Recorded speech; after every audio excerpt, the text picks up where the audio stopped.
রাজনৈতিক দল হিসেবে নিবন্ধন পেতে আজ নির্বাচন কমিশনে আবেদন করতে যাচ্ছে জাতীয় নাগরিক কমিটি।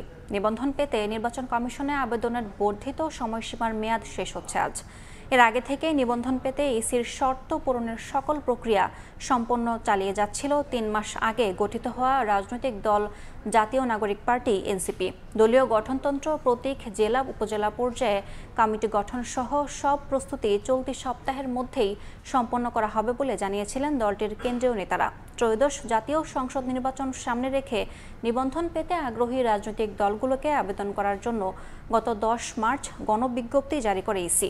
আবেদনের সময়সীমা ছিল ২০ এপ্রিল পর্যন্ত, কিন্তু এনসিপি সহ কয়েকটি দলের আবেদনের পরিপ্রেক্ষিতে সেই সময় ২ মাস বাড়িয়ে ২২ জুন নির্ধারণ করে ইসি।